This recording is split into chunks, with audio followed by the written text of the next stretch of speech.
So kind of what he was talking about was how that if you don't want to, if you don't have the drive, or if it is too, either you think it's too difficult or too like challenging or too costly Yeah. to do, to full on move, to go into a movement, to create a movement. He said what happens is the tragedy of the phase one conundrum is that you begin to implement the methods, and the methods work. Mm. And he said, so what happens is, I had never seen this before. I never even really fully understood the phase one conundrum. Like, it's just like one of those words, right? It's just a Yeah. Dan word, Right. Dan Right. phrase. Right. So what was interesting was that here was so interesting as we were talking about it, was coming up out of the attractional island, going into embracing the commission. You have people that start trying to connect with people and build relationships and, whatever. He said, but this is where people get mobilized and make friends, but don't move. Yeah. Because he said, you have to begin to change what you care about, because so often what happens is your spiritual conversations, and this never dawned on me. He said, your first level spiritual conversations come almost exclusively out of your personal transformation. Right. Now, he's never said this. I don't know if he's saying this because we've talked to him a little bit about the fact that our folks weren't experiencing personal transformation. Their testimonies were stories from, back when Jesus saved me. But Right. what he was saying was, people just sort of fluently start talking about the ways Jesus is transforming their life, and it just starts flowing out of them. And so that water, that's spiritual conversations in the model, Yeah. right? That water, he said, you start having spiritual conversations, and he says, and they're real and they're alive and they're hot coal, and he said, because they're people are talking about and excited about and feel renewal and whatever. And so they're having spiritual conversations. And he said, and so instead of going all the way around, what you do is you have good spiritual conversations, and then you invite people back to the attractional island. And he said, so the phase one conundrum is where people, and then they're like, hey, I've got a friend, and they start talking about their transformation, and they start having spiritual conversations, and then how God's been changing what they care about, and they bring them over to the attractional. And he said, and that's exactly what happened to the guy that we were talking about earlier. He said he said he got caught in that cycle of saying, I think we're just going to do this. We're not going to do accelerate gatherings. We're not going to do X groups. We're just going to keep allowing, because we've seen some people that have experienced some pretty dramatic change, and they've been having spiritual conversations, and we're having great church growth. Right. And so, Right. so the phase one conundrum is the methodology of a movement without the commitment to be a movement. Right. I like it. So this is good stuff. This is gonna be good. It's gonna be good, man. It's gonna be really good. All right, going through my share options here. But what I was started to tell you too was, as you go through the share, Yeah. there was a part of my study today, or research this morning, brought me across an old website that I'd seen before. Okay. And it said the 4 chairs model. Okay. And the guy was basically talking about, he's a leader of this deal. And he's talking about, we can, like, he was talking about live like Jesus and make disciples like Jesus. And so he's going through this whole thing, but the whole deal is based on this concept of, here's the sermons for this period of time, and here's here's your step 1 stuff, and here's your blah blah blah blah blah. You know what I'm saying? Right. Those kinds of deals. And the thing about it was, as I looked at it and I studied and I went through it, I'm like, it's all of the language of movement. Yeah. It's it's like this dude is completely speaking to that, but it's all built on this methodology of if you do this and then you do this, Yeah. and it's not a method. Yeah.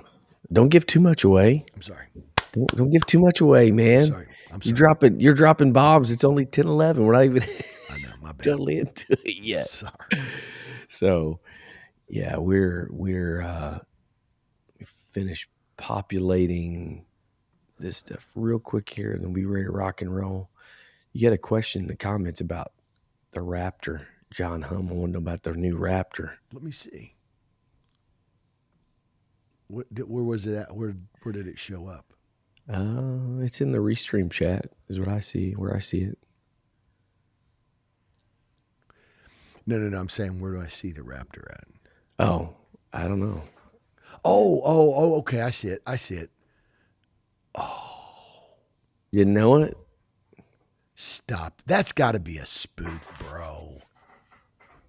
What is it? There's no way. Ford's got no way, bro. This has got to be. Is that a spoof? He's saying it's also it's just a new model Ranger. No. This is he said, I sent you a YouTube video on it. You got to be kidding me.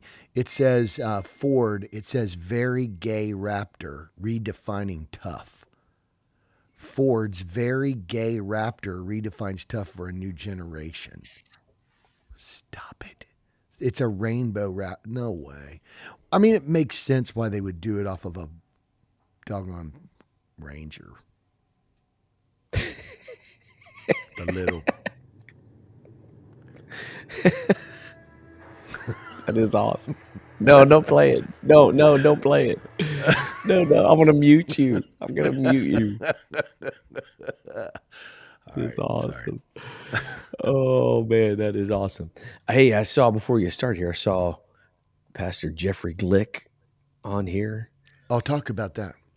Yeah, man, he's got some really exciting things happening out there in the San Francisco area, and trying to get a building. Actually, I was watching a video today about parking. You know, he was mentioning, I don't know, maybe he could put in the comments how long he's been there, but mentioned that since they've been there, they've not had one designated parking spot. And he said now they've got almost a full acre of available parking, which is awesome. So very crazy. cool stuff. That's the breakthrough on the bay? Yeah. It's pretty awesome stuff. So maybe we need to talk to him about what God's doing out there. So we may need to go out there and just create like a quick partner trip. I think we need to do that.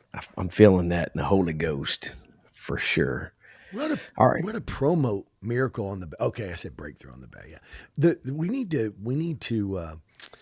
to. Can you put Pastor Glick? Can you put a link or something in the comments that we could sort of promo this and put it into, the podcast goes far beyond what is our live audience. We just do this live recording, but maybe we could say go to www and make it a part of our podcast today after you start live or something, Chris. I'm just wondering. Let's do it.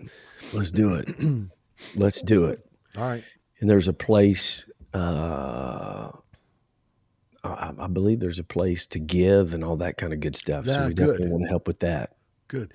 I mean, there may be, they've never made themselves known to us, but there may be millionaire listeners to our podcast. I'm sure there are many. I'm sure there are many. They're looking for a cause to get. No, what they're probably thinking is like, these guys are already, I mean, what can I contribute to them? Yes, I'm sure that's what they're thinking. What they're saying. That's exactly what they're saying. So we got to give them, something that they feel like, okay, so now see, I can help that. I can help this. I can't help them. Yeah. And for those of you that are out there being like, oh, amen, I can't help them. No, we're talking about they see the shining light of glory is what we're talking about. That's exactly right. Yeah. So Pastor Glick, if you could throw something there in the chat a website or someplace to go to. I'll mention it when we go live. That'd be awesome. So we get the word out. So And Jared Staten, by the way, he is one of the few. he is one of the few. Yeah. There ain't a lot of millionaires pastoring. He's one of the few. He's one of the few, yeah. Right. Exactly. All right. You ready to rock and roll? Let's go. All right. Let's do this. We're going to go in 3, 2, 1. Hello, everybody, and welcome to the Mobilized Church Podcast. This is Chris Dillingham alongside my big brother, Ken Dillingham Jr., the third on this beautiful. Oh, my goodness.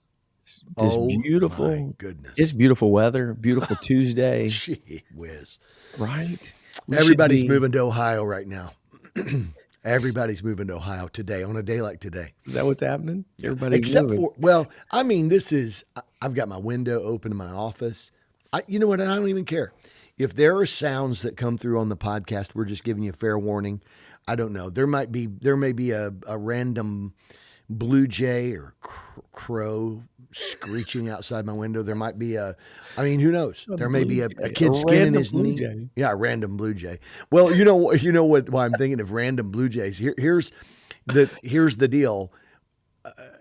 We have a band. We're going to call them, I started to say that would be an amazing band name. Random Blue Jays. Stop it. Absolutely. I was going to say that. We got to create a new, I don't know, kind of like a alternative worship group. Yes, that's what we should do. And it. random Blue Jays. But they have a band. They've like Robin Hood, a band of merry men. Merry men. So good. About to get in trouble right out of the gate today, man. But I'm not even liking the fact that I said alternative and merry men within like 3 sentences of each other. But anyway, oh man, it is. We're out of pocket today, man. We're all messed up. I'm at home. Yeah. They've got fiber optic being installed at the church, so I may go open my door, see if I've got some random Blue Jays out there. I don't even know if they're out there, man. Are you ready for this? These band of Blue Jays, random Blue Jays, are literally. I know when they come because I can hear them. They land in the gutter. They land in the gutter of the overhang over our back door. And all of a sudden, they look around and they jump down and they start taking the cat food and fly away. These band of the band of Blue Jays. And they're, that's why there's an association to Robin Hood. I don't know if they're thinking, hey, this fat cat, right? This fat cat's got all his food. It doesn't even eat all of it. We've got some Blue Jays out here that are, struggling in the drought, and so they're coming, and they'll land in the gutter, kind of covert a little bit, and then boom, they jump down, grab a little food, and fly off. Thieving Blue Jays is what you're telling me, bro. We could add that to our band name. Random thieving Blue Jays. That's right. That's exactly bandit right. Blue Jays. Random bandit Blue Jays. I like that. Golly. Connor Brown brings up a great point in the chat. I never thought of Ken as a cat guy. I hate cats. You just... No, I do. I hate cats. You do. No. And we know why you hate cats. Bro. Because I rang the doorbell or knocked on the door at 2 years old with a cat hanging off my arm and had to get tetanus shots in my belly back when they used to do like series of tetanus shots. That's what's wrong with me. That's what's wrong with me. That's what happened. That's what's wrong. That's exactly just like the COVID vaccine. People are trying to figure out what's wrong with all these people. And here it is. I had this vaccine, this rabies vaccine. I've had the rabies vaccine, folks. Little known facts about me. No, the cat was there when we moved in. Hey, I'm going to tell you right now, that cat is literally a lion in a little cat body. She is a hunting machine. She don't ever get in the house. That is so awesome, That man. cat does not get in the We're, house, y'all. I intentionally, so we've got some cat people in our church. I intentionally do everything I can to make like anti-cat comments in my messages and sermons, just because it just irritates them so much. So we probably need to move on before we get in trouble by PETA or somebody. Yeah. Right. PETA is going to be. Speaking of PETA, I love gyros. See, I'm telling you, I've had the rabies vaccine. He's had the rabies vaccine. Oh man, we've already had a lively conversation for sure. I am going to put in, Ken. I'm going to put in a link, in the chat to Jeffrey Glick, Pastor Jeffrey Glick's Facebook page, and if you scroll down to May 11th, he's got a post about what else happened in Miracle on the Bay update, what's going on with it. There are some more recent updates, but that gives some information about giving and how you can give and how you can be a part of that. So but cool. Pretty cool what's happening out there in Northern California, in the Bay Area. You know, not being able to have kind of their own facility, their own building, which we've talked about for a long time. God opened up an amazing thing. Yeah. And so let's push it, man. Let's push it. If you're listening today, go to Facebook. If you got Facebook, and just go to Jeffrey. That's Jeffery .glick. Facebook.com/Jeffrey.glick. And go check out his Facebook page and see what's going on out there. And if the Lord would so move, help him some. Yeah, absolutely, man. Every little bit counts on this, and it's really cause I mentioned before we went live, I watched a reel he did where talking about they've never had one designated parking spot, and now they have. I think he said over 70, maybe 75 parking spots, something like that now. Which is amazing. Which is probably worth about $12 million in the San Francisco Bay Area, like 75 parking spots. Wow, can you imagine? I can't. It was like an acre. I can't even imagine how much. Monday through Friday, they're probably charging like pay here, type deal. Yeah, you know how they have the boxes or whatever. Right. I mean, he could probably make $30 a spot. What would that be? So if it's 80 spots, he could make $2,400 a day times Monday through Friday. So you're talking 10, what would that 12,000, be? 12,000 a week. What? 12K a week, 48 grand a month. So almost 50 grand a month, 600,000 a year. Come on, somebody. Yeah. Lord, and he just provide. Do it. Make it happen. He just posted some links in Facebook, greaterlife.org/miracle-on-the-bay. So check that out, and also Greater Life Church on Facebook. So definitely want to push that, man. It's cool stuff to see that happening. He's been a contributor to the podcast for a long time, and so he didn't pay. He didn't pay for that promo. He didn't pay for it, not a dime. Right. Ne'er even a dime. Ne'er even a dime. Robin Hood. It's all right. He's not part of the band. He's not part of the band for sure. So, all right, you ready to get rocking and rolling today, Ken? Man, I'm so ready for this topic. So ready. It's going to be a great discussion. I had to rein you back in just a little bit before we went live. You were like on a roll and ready to just to get after it today. So we're going to have a great discussion, and we're going to talk about, there's several different. I'm trying to figure out how to exactly describe it, but just different ways, approaches that leaders and we as leaders attempt to fulfill the mission God has called us to, right? Right. Very true. It's why churches exist. It's why most of us, obviously there's the rare exception, but it's an extremely rare exception. Most people get into pastoral ministry, leadership, church planning, all of that kind of stuff because of the call of God to reach people. They don't get into it for the administrative stuff and whatever. Right. It's to reach people with the gospel, and the overwhelming majority of leaders have that at the heartbeat of what they desire, what they want. And the three approaches, this is what we want to talk about today, and kind of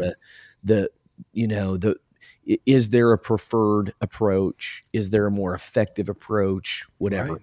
So the three different approaches, and I'll just kind of let you take it from here and kind of set this up. But the three approaches that we have are models, methods, and movements. So why don't you just kind of share with us a little bit of background on that, and then you were sharing a little bit earlier about kind of where that came from. Maybe share a little bit about that, and then let's dive into it and talk about each of these different approaches. Okay. Yeah. Well, there are obviously when people begin to think about whether it's in business or whether it's nonprofits or whatever, everybody is thinking about, obviously for-profits are thinking about how do we increase our profit margin. Nonprofits are thinking how do we improve our missional saturation or our effectiveness at achieving or accomplishing our cause. Right. And so, there are a lot of different approaches on how to go about that. And I think, ultimately what occurs is there's a little bit, there's more than a little bit. Sometimes I think there's a lot of things that come in to inform the reasons why we sort of maybe lean one to the other. Sure. Like for example, you could go to a conference or to a seminar, or you could go to some, whatever, and you hear someone speak and they start talking about what they did to accomplish what they've accomplished. And we've all probably experienced this to some degree, and you think, man, if they had a book, I'd buy the book. Or if they had a, Sure. Sure. So, and then you go out, you go to leave, and out on the table, hey, they've got look at this. They've got an informational table, complete with the black, the stretchy black, table cover over the top of the 8-foot Right. plastic Walmart table, and it looks so amazing, and a banner, and whatever, and they've got a book, they got a program, sign up, whatever, and I think we've talked about this a little bit in the past, but so that I think that would be a reason why somebody would probably like buy into, man, we're going to do that model. Sometimes I think it's built on people's personality. Sure. I think That's a big one, right? That's a big one right there. Yeah, I think sometimes people have a personality that sort of leans toward, do they want to be, I would rather do a model. And what's funny is, like, personality may say, we've got to get the whole church on board. We've got to get everybody on board. I like this because this model will get everybody on board. Everybody could do this, that kind of thing. And then on the other end of the spectrum, you might have somebody whose personality is very just like raw and grassroots, and they're, so they may tend towards, more of, let's do a movement. Let's do the anti whatever, And so I think there's that. I think there's also the information that comes from things you've tried before. Sure. Like, bro. Oh man, absolutely. Been there, done that. I'm not doing. And so sometimes you see a model and you go, yeah, I've been down that road before. And so you're looking for something different. And so there's a lot of factors today, I think, that cause people, but at the core, cause people to go to whatever one it is that they choose. But at the core, as you said, I think it all relates back to, man, I want to reach the world, or I want to be more effective. Obviously, we're talking about church here, and so how do we reach more people? How do we be more effective in our community? Those kind of things. I think that's probably the focus. It's the differences are, how are you going to go about that? Yeah, absolutely, man. There's so many good points there, and the personality thing. You're so right. There are people that are natural born risk takers. Yep, very right. true. And so they're going to be more inclined to do that. You have people that are a little more tentative and hesitant. And, you and I've talked about it in pastoring. There is a lot of pressure. If you try something and it fails, a lot of times there's a lot of pressure about, why did we do this? Why did this happen? And so, you get a little gun shy, man. Should we try this? Should we do this? Like, what if it doesn't work? What's going to happen? What are, what are the ramifications of it and whatever. So there are a lot of factors that lead into that. What I want to Or focus. let me ask you this Yeah. on that topic too. You know, I think my experience was when I first started pastoring, I was so desirous. We as a church, I think, were so desirous to be effective to reach the world that I would come back and I would just full steam ahead. This is the best thing ever. We're going to do this. And I'm, selling it. I'm selling it to the church and people are like, all right.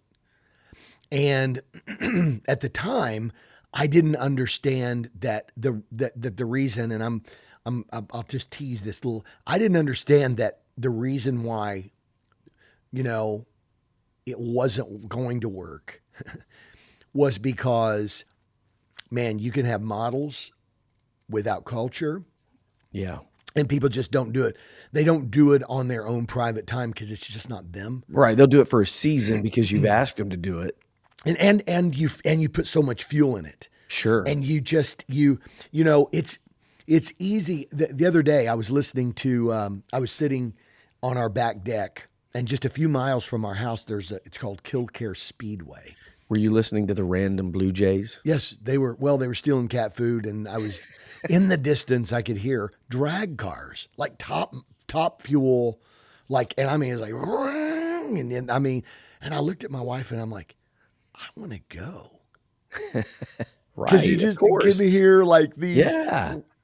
I mean, you can imagine 3 miles away and it's screaming. And I'm like, I want to go.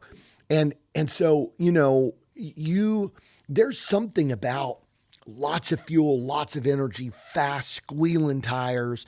Sometimes what we do is we try to get people on board as leaders by making it so, man, let's go, whatever.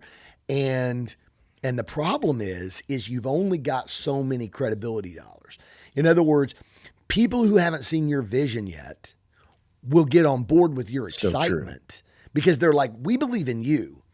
I haven't seen it. I don't know what it's going to do, but I believe in your passion. I believe that you're sincere. Pastor, we're going to go with you. Let's do this. And 3 or 4 months later, it's feeling like, it's not the drag car sitting there getting ready for the green light. It's you're trying to pull it with the parachute out back. And it's like, why is there so much drag? And, so true. And you've only got so much credibility dollars. And so the second time, the third time you come back and you're like, we're going to do this. This is the answer. And little by little, there's less and less and less excitement to fuel getting something like that off the ground. That's been my experience. It's so true, man. And I'm sure a lot of it have experienced that. And this is a danger. And what I want to get into, and this I think will lead into a good conversation, particularly about models. So I want to get into each of those because I know the time is going to fly. I want to make sure that we give adequate time for each of these different approaches. So let's talk a little bit about models. And I think what you just described is the inherent issue with models. And I don't want to necessarily start off with the negative, but I think it's what we will. If you're a leader, you'll connect with this and immediately, relate to it. I think we've all gone to, because of the times, or we've all gone to a conference and we've heard or seen somebody that has experienced what we all crave and desire. Mm-hmm. Right. So, man, they're having growth, they're having new births, they're having whatever. And so what do? We go home and start thinking, I need to start doing what they did there. Yeah. This is the solution to my problem. Which this is right. So a model, and I'll have you describe it a little bit, but basically a model is taking what worked in one location and trying to implement it, trying to plug and play it into your context. Yep. And the frustration with that is exactly what you just talked about. Is there are a lot of factors, there are a lot of components and variables that you can't account for when you do a plug and play. And most of, I think this is the church growth movement. This is what the church growth movement has done. Yep. And what it has produced, I think, is the negative side of that, the unintended consequences. It's produced kind of that cynicism, like you said, the capital of credibility. You've tried this, you've done this, it didn't work. So the next time you go to another conference, you're going to come back and implement this program. And we're just going to keep cycling through this until we hit the lotto, right? Till we finally hit the jackpot, and then something's going to work. It's going to be our turn, and we're going to experience it. So not everything is negative, but I do think it's a relatable topic, because that has been kind of the approach for church growth for a really long time. It's so true. And you know, the reality is that the more consumer oriented the church has become over the years, Yeah. the easier it's been for models to be sold, right? So there's the sell feature, right? Would you like this? Here's how you can have this, right? That is a transactional, that's a transactional scenario, right? Yeah. And so, excuse me, in a sales pitch, what you do oftentimes is to say, okay, do you have this problem? And it talks about the problem. Yeah. That's the problem I used to have until we started solution. So that's why we say in our show notes today that models are usually built from two primary things. The first is a solution to a problem. Right. Right. And if a person recognizes, yeah, we've got a problem, and I'm going to tell you something crazy.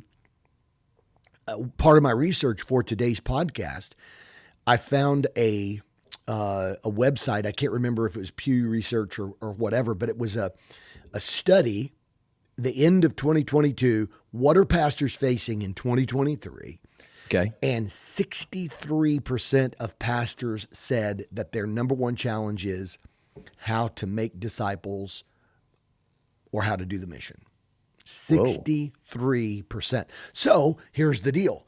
The problem is we're not effectively making disciples. The problem is we're not effectively doing the mission.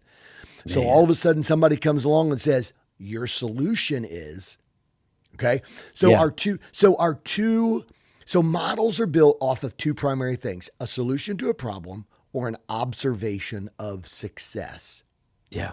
Right. So what models do is they focus on trying to help people produce a desired outcome based on some kind of strategic action. They're so models would be programs that have the ability to sort of be plug and play. Something that, because here's the deal, if you're going to sell somebody on your solution, the more complex the solution is, the more costly the solution is, the less likely a person is to buy into your solution. Sure. Right. Absolutely. So for example, the issue with electric vehicles, when electric vehicles first came out, they would go about 150 miles and they were about $150,000. And so the solution was so limited and it was so costly that there were so many people going, I don't know. Yeah. And then, and then there were, well, how do you fuel them? And what if I'm on a trip and how do I, and all of these kinds of things. So models help try to, I think they try to be plug and play, and they plug and play people into a system that's intended to help people do something with which they may not be familiar. Right. In other words, we're going to give you a solution. The reason why you haven't been successful is because your people don't know how to do this. But we're going to give you a solution that is going to, you just plug and play your people into this solution, and they'll all of a sudden begin to be effective at whatever. And so I think this is often the preferred approach by churches because it's faster and it's easier. And even though principles are at the core, I think oftentimes they are. Sure. The real focus is on participation. Like In other words, let's get people involved in doing the model, and we'll just trust the model. Absolutely, man. There's so many things that you said that are so good. A lot of times what happens with models is you end up creating different problems. But it's Yeah. still the problem, right? The example you gave with electric cars, you just created a different problem and Yeah. shifted the issue. I was actually thinking about this yesterday about, you know, the power grid, Yeah. right? So Right. okay, great. You've created these electric cars and they're supposed to be better for the environment, whatever. Well, how are you going to power them if you've got, 30 million people or, 100 million people Yeah. trying to charge their car at the same time and Yeah. whatever. What's the solution to the fact that the lithium mine, the largest lithium mine, one of the largest lithium mines in the world, they said only has enough lithium to like the year 2033 to provide batteries at the current pace. Right, right. So So yeah, yeah. the solution. What's the solution to that problem? Well, what's the solution to that problem? Well, what if we do this and that happens? And exactly. Well, and I think you touched in on the biggest issue with the models. And as you said, there are some things that you can glean out of models, things the way people do certain things, and there can be some value and benefit. The downside, and I think this is the biggest downside, Here's the downside.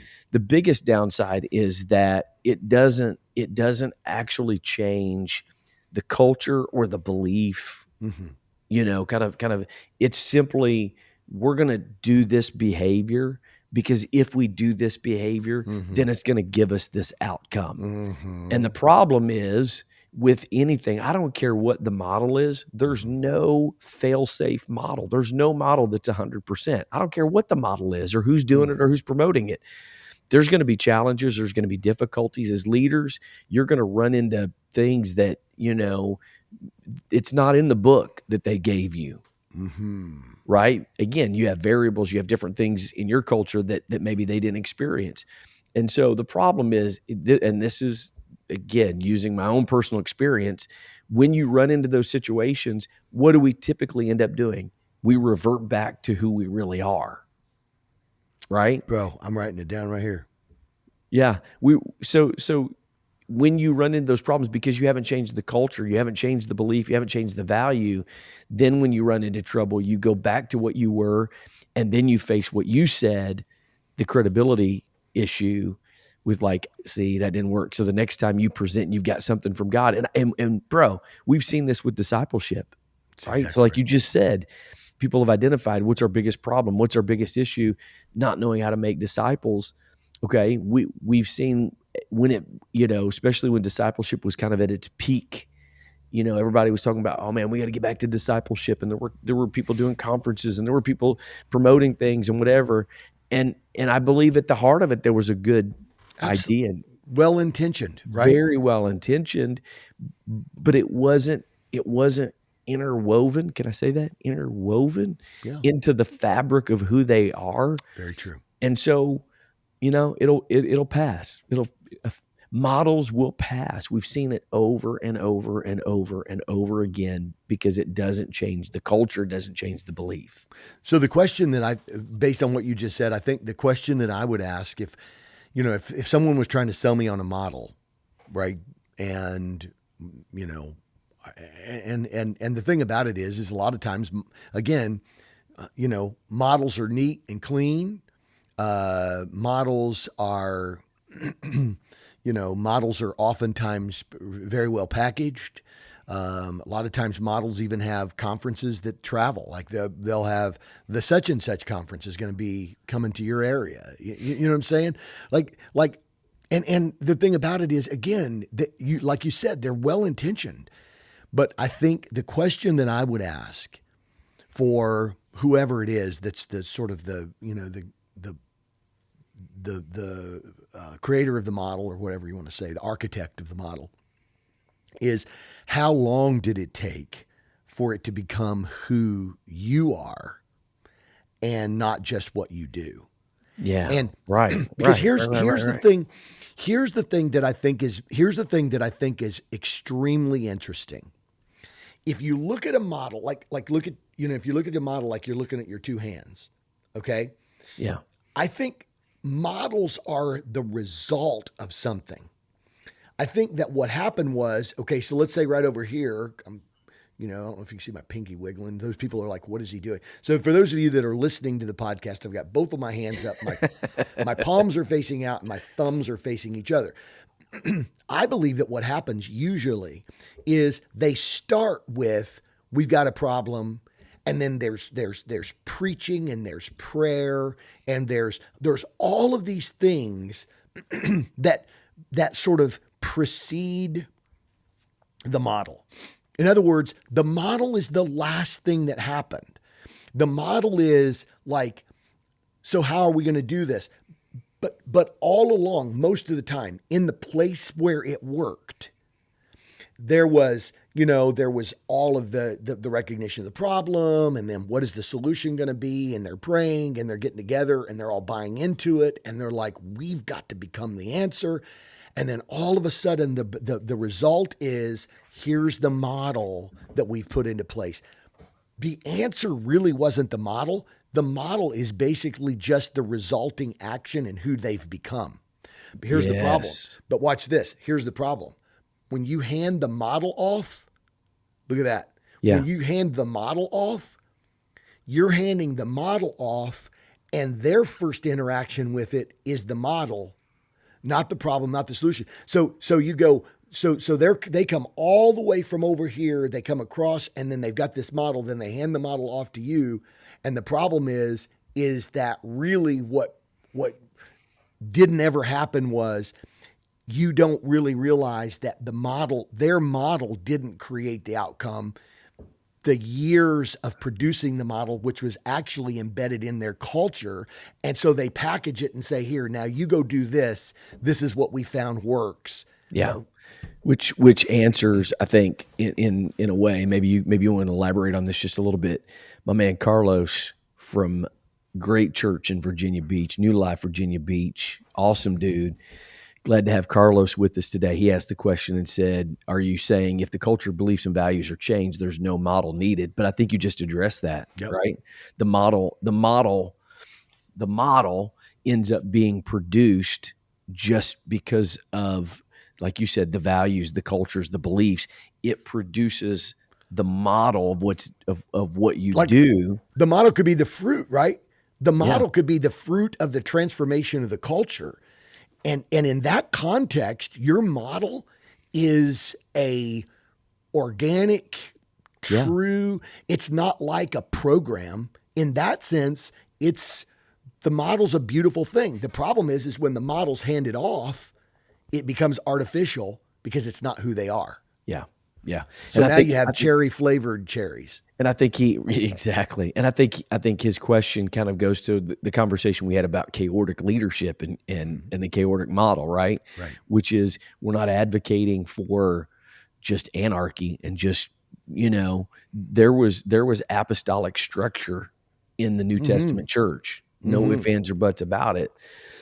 And yet you can order the vibrancy of a movement out of it with order, but you can also chaos the vibrancy of a movement if there's not order in it, right? A traffic circle. Exactly. Traffic circle. Traffic circles are chaotic. Yeah. Yeah. It's stop signs are far more ordered, right? Mm-hmm. Yeah. Because you come up to the stop sign and you stop. And if you're the first one there, you go. A green light, a red light. But what happens is they're finding, but the problem is people are pulling up into these areas that are either outside of town or whatever, and it's not creating traffic flow and traffic's backing up and whatever. So they create this chaotic solution that people are like, am I supposed to go? He's already in the drive. Stop, But when people start figuring out how the traffic circle works, it actually is a better solution. That's exactly right. That's exactly right. We got some great questions, and so what I'd like to do, Ken. So we got a great question from Jody Schlottman, and then also Jared Staten. 2 questions I want to get to, but before we get to those, I want to maybe go to the next piece of methodology. That's smart. And then maybe talk a little bit about movement, and then we can circle back to these questions to see if we ended up answering the questions in this. So we talk about the model. So what are methods how do methods differ? Let me ask you this: how do methods differ from the model, and in what ways do leaders attempt to implement methodology? So I think that's a great question. I think methods to me, if you could see it on a I don't know, a scale or a continuum or whatever, I think methods sit between movements and models. I think methods are at least in our conversation today, and anybody you can define it however you want to define it, but for our conversation today, I think that methods are more organic. They're more, they're less programmatic. They're more like, we want to create for you just some things for you to think about and some things for you to do. Take this and pray about this and whatever. One method could be one, and a method like, so for example, like, if you've got an example, I think of this would be, Michael Frost's, bells. Yeah. I think is a method. It's like, it's organic because of the fact that it's not some, it has some features of a model, because the bells thing was, man, you're gonna have to help me.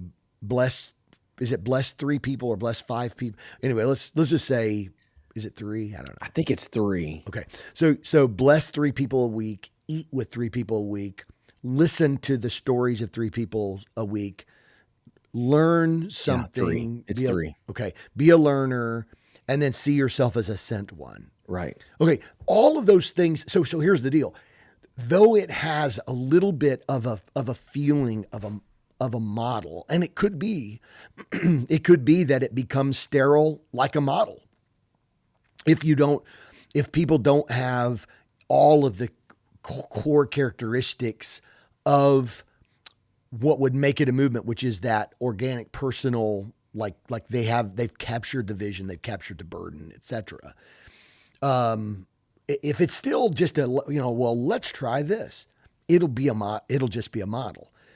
But if you've got people that are like, I don't know what to do, Yeah. and you give them the bells model or method, you're going to, bless 3 people this week, eat with 3 people this week, listen to the stories. And so you sort of give them a method, and they're often, I think methods are systematic ways to walk people through ways to grasp and understand some really core principles, right? Yeah. So unlike models, they're a little more focused on the principles, and the methods are ways to help people do things in correlation to those core principles. Yeah. Right. So I think methods have core principles at the center. And so then the method is, okay, so now how are we going to do these things? And I think that bells thing is just an example. These are our core principles. We need to be blessing people because God's kingdom people are blessers. They're generous. They're what we need to be eating with people, because in the Bible we find that connections are made relationally, and we need to be listening to people's stories, because when you listen to people's stories, you will find ways to bring the gospel to them. And so what happens is at the core, there's these principles. These are what kingdom people should be and do. Yeah. And so they're not models because they're fundamentally built off of these principles, right? Yeah, and I love that how you said it's situated between the two, because models say this is exactly what your role is. This is how you plug into the model, right? This is the plug and play. This is your spot, your role in the model. This is what you're supposed to do. Well, that's easy to do. I'm just going to go do it and check it off, and I'm done. I'm good. That's right. When you start introducing values and principles, right? A lot of times what happens is people struggle with, okay, I get it. For example, the Surprise the World is about living missionally. It's exactly right. Right? So the idea is you as a believer, as a spirit-filled believer of Jesus, you're called to live missionally. And you have a bunch of people that are like, amen, dude, that's awesome. Exactly. 100%. What does that mean? So what you're saying is are you saying the more that you have a church that truly buys into the fundamental core principles of the mission, and you start bringing out the values, then sometimes methods are just simply ways of helping people that don't know. Okay, Yeah. so how do I do this? Right. So Michael Frost, man, I want to live on mission. I want to do that. I want to be missional, quote unquote missional. Well, what the blue blazes does missional mean? Does How that do I mean do? mow my neighbor's lawn? Does that mean Right. What does this mean? Yeah. So the bells method is just simply a tangible thing that you can give people to say, when you have a value, this is a way that you can live it out, right? Which can be very valuable. Wow. It can be extremely helpful to give people something, because a lot of times people, not everybody's just going to be able to act on the value and immediately implement it. So it's giving somebody something. Okay, wait. Yeah, go Why? ahead. Why do you think that is? Why do you think there's some people that can't immediately act on the value? Because I think this hits to some of these questions. Sure. What do you do if you've promoted it but it's not been effective? And what do you do if the people aren't buying in? Like what? So what? Why do you think that sometimes people they'll amen the principle or the value, but then they're stalemated at what would be some reasons for that? Well, so we'll specifically talk about missional living, right? Okay. So for decades, we have outsourced the mission to the institution of the church. So now all of a sudden you come alongside and you say, hey, it's not the church's job. It's not the institution's job to reach the world. It's your job as a spirit-filled believer to be a disciple maker. And some pastors will experience confrontation when they start saying that alone. 100%. And people will be like, well, no, I don't want to do that because this is what I've been used to. This is what I'm familiar with.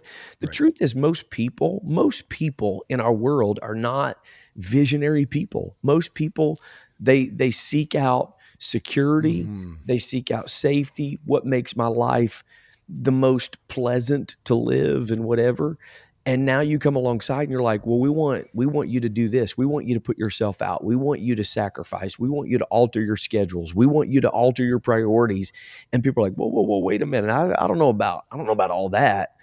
And so a method can bridge that gap sometimes of like our understanding. So when we say missional living, sometimes people have an understanding of like the radical crazy dude that, goes and feeds the homeless every day and, does and preaches on the park bench. I'm not saying that those things shouldn't be done. I'm just saying that's what our mindset is. And people are like, I can never be that I couldn't person. do that. Yeah. There's no way I can. They have a ever do that. misunderstanding of what it looks like in practice. So Michael Frost comes along and says, no, if you want to live missional, here's a good way to start. Just do these 5 things. That's just good, live Chris. this out. And That's you can so do good, those. Bo. So it can be a very valuable thing to get people that are hesitant or even resistant. I'd say even resistant to it. Some of that resistance is probably their own insecurity and their own, what they've experienced their whole life, and you're asking them to change that. You ask the question, kid, how many people love change in your church? Right? Very few. Most people, even if they say that they love change, they don't really, not the kind of change that's disruptive. Exactly. Man, that's a great word. They love change that maybe makes them a little bit better or makes their life a little easier, whatever, but real disruptive change. So methods can help function and produce that. It's not ultimately the idea, or the ideal rather, would be that spirit-filled people would be motivated from their own inner, the drive, not their own inner drive, but the drive of the Spirit within them that drives them to live this way and to function this way. But the truth is, a lot of people won't get there unless you give them something tangible that they can see, like, I can do that. So would you say that on our map to multiplication that we promote, on the map to multiplication, we say that there's sort of 2 vehicles. The one vehicle is the van, the one vehicle is the bus. Yeah. Or the other vehicle. Yeah. Would you say that for people who are either willing to accept the disruption or willing to say, you know what, I know this is not my comfort zone at all, but man, I see this. And so those people that are willing to just say, man, I'm willing to go out and create my own innovative ways to connect with people in the spaces that I live in and make relationships and connect with new people and whatever. We put them on the van. Yeah. And we say, look, you're going to increasingly need less methods because the Spirit will lead you. Yes. The Spirit will give you the understanding. The Spirit will show you, go there, talk to that one, do this, promptings and leadings and so on, and even innovation. But sometimes people that are on the bus, which are people that say, yeah, I'm willing to go where you're going. I'm willing to get on the bus and head down this road. I see what you're talking about. I think we need. I don't think we've reached as many people in our community as can be reached. I don't think our church size is representative of all the open and hungry people around us. I think we need to do some things different. And so they get on the bus and they're not necessarily willing to have just pure disruption that sits on their plate, and they look around and go, like, you're asking me, how do you, okay, go start a business. Like half the people you say go start a business would be like, what business? What do you mean go start a business? Right. And right. So you say, okay, get on the bus. We're going to give you some methods. And here's some things like Michael Frost surprised the world, the bells thing or whatever. And they're like, okay, yeah. And so do you think that's a way to sort of explain to people that 100% methods aren't wrong? It's just that where a person is in their ability to manage the change and disruption, giving them a little bit of a tool versus people that are willing to just simply say, look, just let me follow the Spirit and go out. I'll figure it out. And it's hard sometimes for visionary leaders, passionate, passion-driven, mission-minded leaders. It's difficult sometimes because we're like, just go do the mission. Like, what's wrong with you? You know? And we can become very frustrated. But what we've got to remember and we've got to think is that for us, a lot of people that are in ministry are people that are, like particularly pastoral ministry. I'm not saying, again, the terms, I don't want to get caught up in the terms, because we believe, but pastoral ministry, you have people that are not afraid to take risk and not afraid to step out and not afraid to do some of these kinds of other things. And most people just are not that way. And we can become very frustrated with that. You've got the Spirit of God. Why don't you do this? Why aren't you living this out? And sometimes all people need is and so I love kind of how you said it on the bus, right? The stories tell the story. So you have people on the van, and those are the people that are like, man, I don't need a method. Let's just go do it. Let's just make it happen. You get them on the van. They start experiencing it. You start telling their stories. They had a spiritual conversation with their neighbor. This is what happened. This is whatever. And then they're like, oh, that's what you're talking about. Oh, okay. Yeah, right. Yeah, right. Well, I can have my neighbor over for dinner, or, I can go out with my coworkers. I can share my story. I can share my transformation story. I thought you were talking like something, crazy and wild. Yeah. And that's where methods, again, imperfect, because you want it to come from just within, from who they are. I hate to use the word organic because it becomes such a cliche and whatever, but generated and derived from themselves. But we are where we are, and we can't blame people. Here's the truth, Ken. We can't blame people because we're the ones that have created the church culture that we've created. So let me hit that. When you say that, I think that's a good place to say, here's the downside. And then let's move into movements real quick, because we've hit on that. But I think the downside to methods, as you just said, is that if the values aren't changed ultimately, then the scorecard's still the thing that wins the day. In other words, exactly. If church growth, there's something deeper about movements, and we'll talk about that briefly here in a moment, but church growth can become the end game, and thus the methods become simply better ways, or even sometimes even more biblical ways, right? Sometimes it's like even more biblical ways to reach new members. And so we're assuming, as we talk about this, you think about this for a moment, when we're talking about methods. So when we're talking about models, we're saying you could plug in models and people haven't changed their values at all. Just Yeah. do the model. Just do the thing. Methods could have pieces of that, especially if people don't ultimately change their core values. Ultimately, what happens is it is more effective. It does start generating more results, Yeah. and it could just become a better way to do church growth. Yeah. And that's the reason why it never becomes a movement.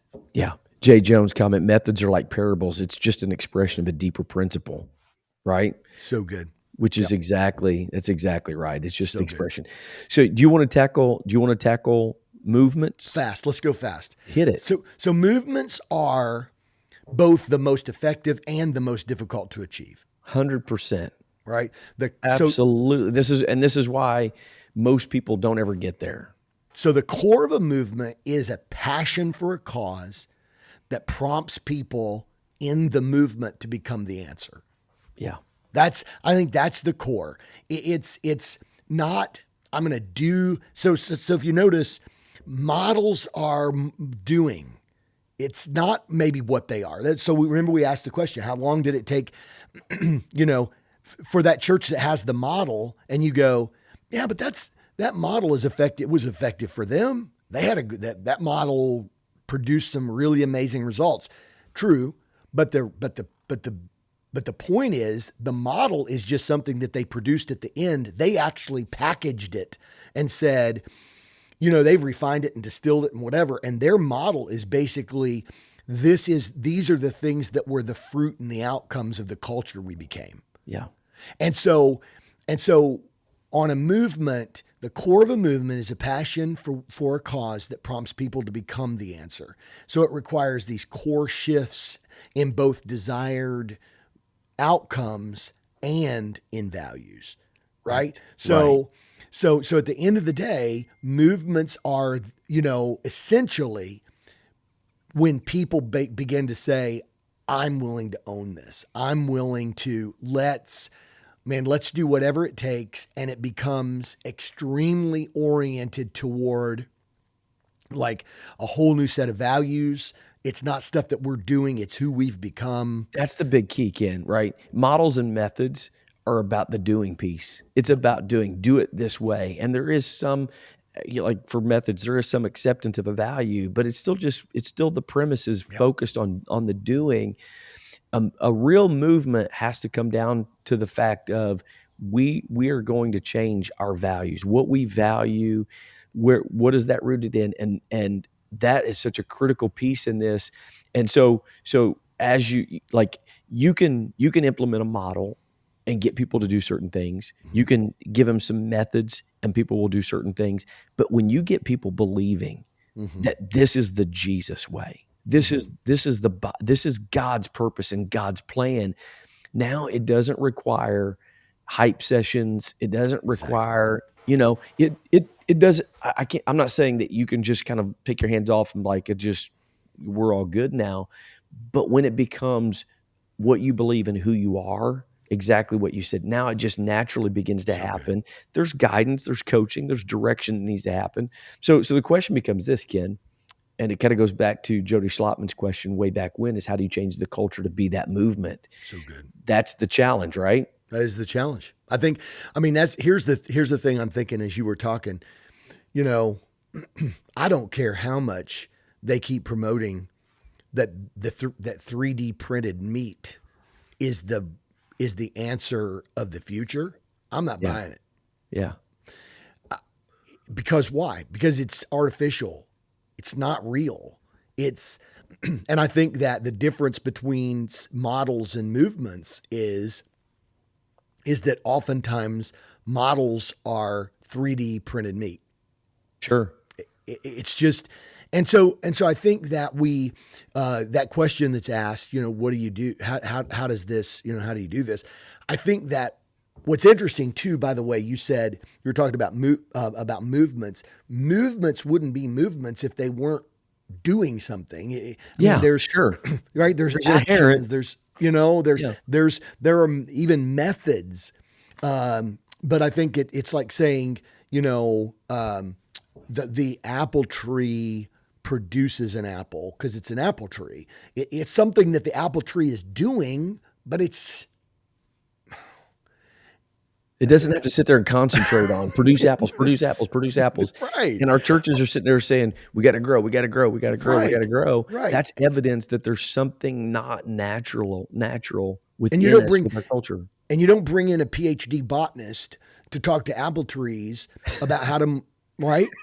Right. Ab- This is about how other trees are growing right. apples. Yeah. This tree over these. So I think that ultimately at the bottom of all of this, the core of all of this is that if you're not finding culture shift, if you're not finding if you're trying to get this or you're trying to get to this place, the first thing that I would say is that, are you trying to do it from models? Are you trying to do it from methods? Or are you trying to do it by creating true transformation in people? And I know this is probably a longer conversation, but I would just say my experience was that when I first started this journey, I was looking for a model. Absolutely. And I think 100%. And I think that eventually I got to the point where I said, man, I'm willing to take the people in our church or the people around me that are the most open. I don't care if it's 5 people. I could start a movement with 5 people. But our mentality in an institutional context, or sometimes as a pastor, is, but we got to move everybody there. We got to get the whole, and I think what happens a lot is that culture isn't created because it's diluted by trying to produce the culture. So good, bro. Among people who can't get it yet. They're not bad people. They're not resistant people. Sometimes they're just late adopters. Sometimes they just need to see it. I just need to see what you're talking about. And so just like you said, the story tells the story. I think what you do is you just simply go in and you just say, just like Jesus, I'm going to get a Simon and an Andrew and a James and a John that are willing to leave their nets and follow me and become fishers of men. And then they're going to become the examples that are not only going to cause people to see it, but then also become the people that are going to reproduce it in the next generation and next generation. And so what happens is culture is formed as it begins to saturate through. You dilute something down and it never has its catalytic power. Yeah. But if you take and remove what would minimize the effectiveness of the catalyst, and you give the catalyst only fuel and only an environment that the catalyst can produce that chemical reaction, then what'll happen is you'll have more of its ability to affect the larger piece over time. Man, it's so good. And I think it's critical, right? I think it's critical that people, as you desire to move towards movement, it's critical that you understand that like you can create massive amount of division if you're not approaching it from that perspective. And I love what you said. We have attempted to shift culture. We've attempted to move the church through models, and we move everybody at the same pace at the same time. And that's just not feasible. It's not what Jesus did. And this is why we're so passionate about this, right? And I'm not going to say, I don't want to just pat ourselves on the back, but this is why we're passionate about what we do, because the Dillingham Group, the Mobilized Church Network, the Map to Multiplication is unique in that we are not attempting to implement or to pitch. We're not trying to pitch a model. Hey, do the model the way we've done it and it'll be better. What we are trying to say is our what we're striving for is to be a part of an apostolic multiplication movement that we believe the potential resides within the DNA of the apostolic church is apostolic multiplication. And we just want to get back to the concepts and the principles and the values that drove multiplication in the early church. We want to get back to that.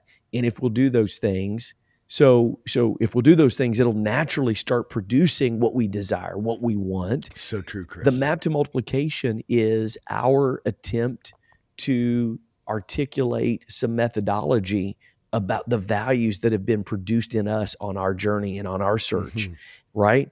As we searched the models, all of a sudden Jesus confronted us with the values, and we're like, you know what? There is no model outside the model that Jesus gave us. And the model that Jesus gave us was produced in the values of the kingdom, the values of apostolic discipleship multiplication.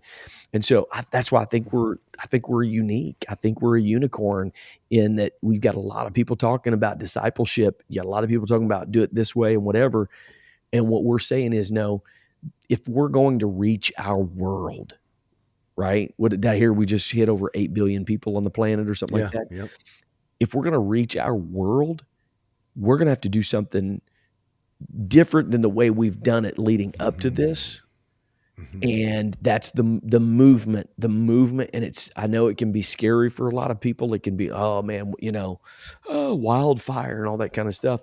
But if you have the values of the kingdom, exactly, right? And if you have highly disciplable people doing it, the danger is when you give the keys to the car to your 12-year-old.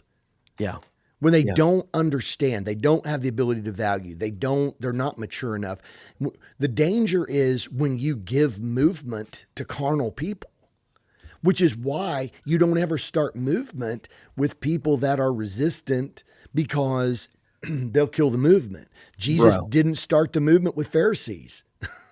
He did not give the religious leaders the keys to the car. What did Jesus do? He went and found new people. That's exactly right. Which is answers. So Jared Staten said, what do you do if church folks are the Pharisees driving away the new growth because of bad culture? Here's the deal. You have to, basically what happens is you either have to confront that culture, or you have to preserve the new culture in such a way that eventually that becomes the new church. And I know that's a freaky concept right there. But the idea of saying, this is why we coach, man, because it's not a model. Yeah. And so what looks like the map to multiplication, people are like, well, the map to multiplication, you got a model. No, actually the map to multiplication is a placeholder for movement making.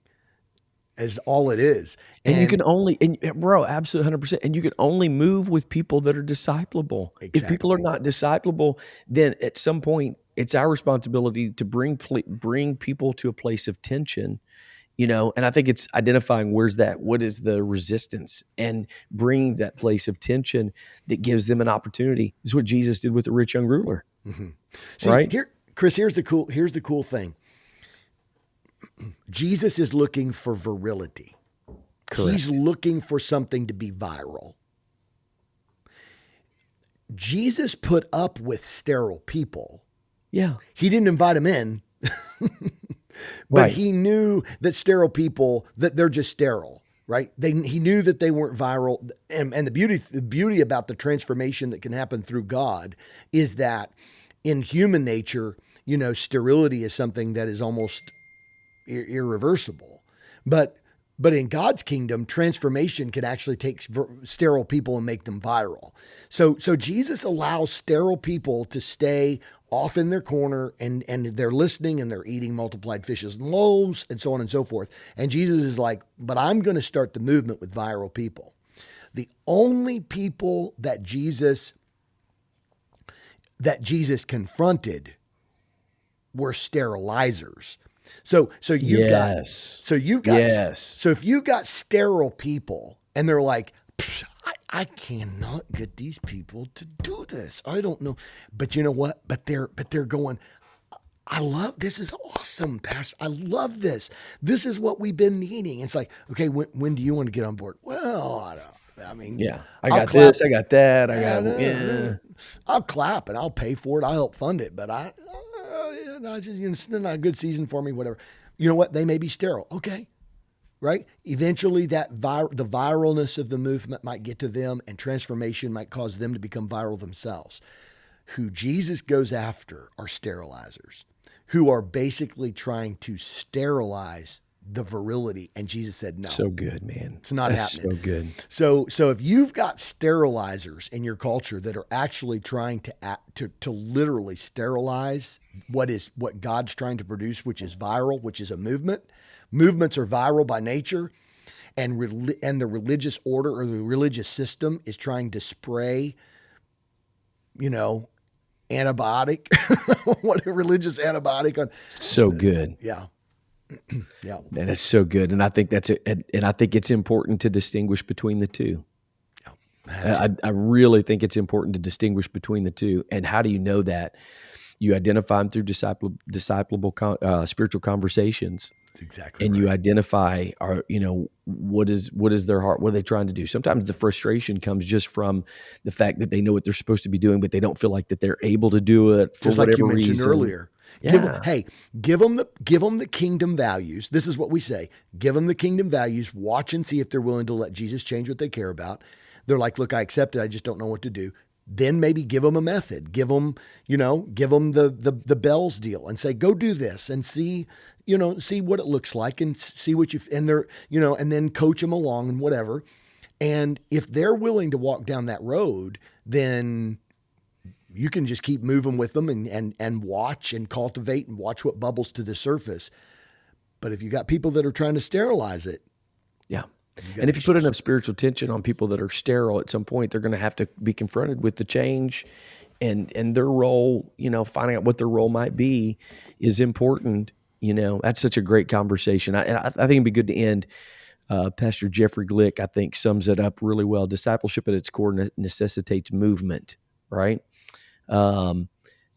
Jesus didn't send the 12 to a classroom. He invited them to follow him. They denied themselves by leaving their places of comfort. Eventually, they're called followers of the way. It's always been about movement. It's always been about movement. Right. And there are some risks with movement, but at the end of the day, those risks are absolutely worth it when the potential that resides in getting people to live out of their own experience, live what God is doing in the value system of the kingdom. Mm-hmm. Yes, there might be some things that you've got to work through and deal with, but it's absolutely worth the risk and the potential of knowing.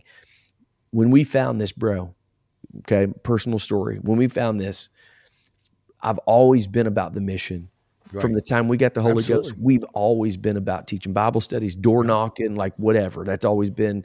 We just wanted to share with other people what God has done. Our church was a revival church. 100%. 100%. But if I'm being honest, it wasn't until I was confronted with the issue is not your methodology. It's not the model that you're trying to implement. The issue is you've strayed from the values of the kingdom. Mm-hmm. And when I got back to the values of the kingdom, if I'm being really transparent, for the first time in the history of my ministry, my life, living for Jesus, for the first time, I genuinely believed it is possible to see what I know God is capable of doing. Amen. We can see it happen. Amen. Chris says, I'll just finish on my side with this, and based off of what you just said, I think what happens is we have to choose our risk. Mm-hmm. You say, well, it's risky. This is risky. This is, man, it's what happens if this and what happens if that? And we think about, you know what? Life is about managing risk, and you have to choose your risk. The question is, do you want the risk of having a viral church and the risk that's associated with that? Do you want the risk of a chaotic environment where there is that chaos piece? That the chaos piece that is where virility, hello, yeah, that's where virility exists, in Absolutely. That chaos place. But here's the deal. Would you rather the risk of being viral, or would you rather the risk of answering for a sterile church to a Jesus that called you to produce a viral church? That's the bottom line. That's the bottom line right there. Models are inadequate. Even methods are inadequate. He's called us to be a movement, to lead a movement. And I'll stand before Jesus saying, man, we tried we tried to be true to the values of the kingdom, That's it. right? So good, man. So good. So many great comments today. Appreciate everybody being a part of this. Again, we've got information on the conversation, so go check it out on Facebook about the Miracle on the Bay. Pastor Jeffrey Glick, information there. You can go check that out. We'd love for you to partner with them, be a part of what God's doing there. So appreciate the comments today. Appreciate you being on with us. And man, great conversation today, Ken. I love it. I love it. This is what we're about. So we'll be back. We'll be back. We'll be back. Yeah, we'll be back next Tuesday, probably. If the Lord doesn't come in between. That's what we're thinking. So we'll be back next Tuesday, probably around 10 o'clock. We were on time today and early. So we're gonna strive to get a streak going. So we'll be back next week about 10 o'clock on Tuesday. Until then, go live mobilized.